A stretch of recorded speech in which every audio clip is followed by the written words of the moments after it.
Jean-Marc Ayrault a annoncé ce week-end qu'il souhaitait un gouvernement resserré.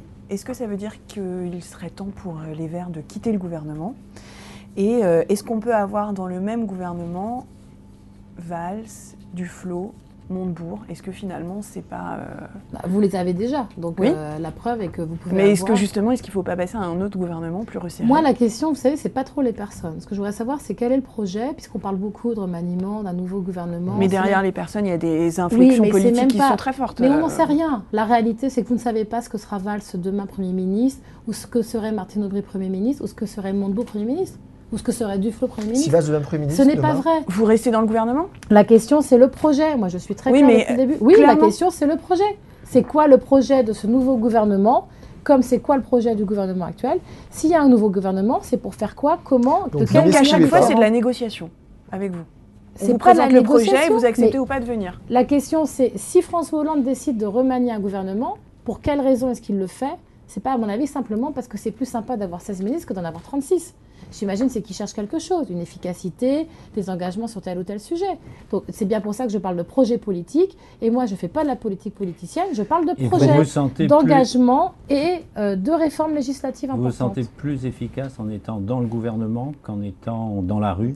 La réalité, c'est que si on n'était pas au gouvernement, plus personne parlerait d'écologie. Emmanuel Cos, on parle beaucoup de remaniement. En effet, là où vous avez raison, c'est que je vois aussi ce qui se passe au Front de gauche aujourd'hui, qui a fait le choix de ne pas être dans le gouvernement. Et beaucoup de leurs électeurs et des gens qui les soutiennent regrettent qu'ils soient à l'extérieur parce qu'on les entend moins. Notre système politique est comme ça. Emmanuel Cos, vous n'excluez pas de rester au gouvernement si Manuel Valls demain est à Matignon? Je vous dis, j'attendrai de voir le projet et qu'est-ce qu'il a à dire. Mais par ailleurs, la question, vous savez, c'est pas nous qui décidons qui va être ministre, y compris à qui vont le proposer et sur quoi. Tout ça relève de discussions politiques. Vous aurez inévitablement un candidat à l'élection présidentielle de 2017. Vous en avez toujours eu. Est-ce que vous pouvez malgré tout rester dans la majorité jusqu'à cette date, jusqu'en 2017, quitte à écorner sérieusement votre image de militant un peu opposé à la ligne du PS? Est-ce que inévitablement vous ne serez pas obligé de quitter le gouvernement avant 2017? Alors tout d'abord, même si moi je ne suis pas très à l'aise avec l'élection présidentielle parce que je pense qu'elle... Elle structure nos institutions depuis la 5e République. Elle structure nos institutions mais à défaut.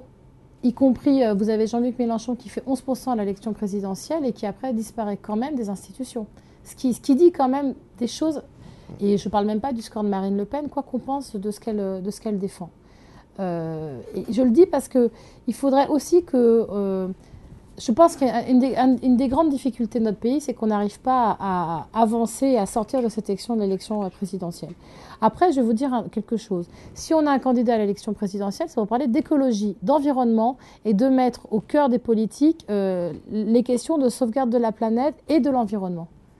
Donc ce n'est pas une histoire de ligne par rapport au PS, par rapport au Front de gauche, par rapport à la droite. La réalité, c'est faire porter une voix écolo, parce que la réalité, c'est que quand nous n'avons pas de candidat écologiste, eh ben ça se voit. Est-ce que vous pourrez être aussi efficace si vous êtes adossé au Parti Socialiste jusqu'en 2017? C'est la question que beaucoup de se posent. Mais ce n'est pas le sujet. Le sujet, c'est quand nous aurons fait le choix d'avoir un candidat à la présidentielle, déjà on verra qui c'est, on verra comment on construit cette campagne, et ensuite comment on choisira de porter notre message. Et puis après, on verra bien où on en sera en 2017. Pour moi, c'est pas le sujet. On l'a vu par le passé qu'on pouvait être dans un gouvernement et ensuite avoir des différents candidats à l'élection présidentielle.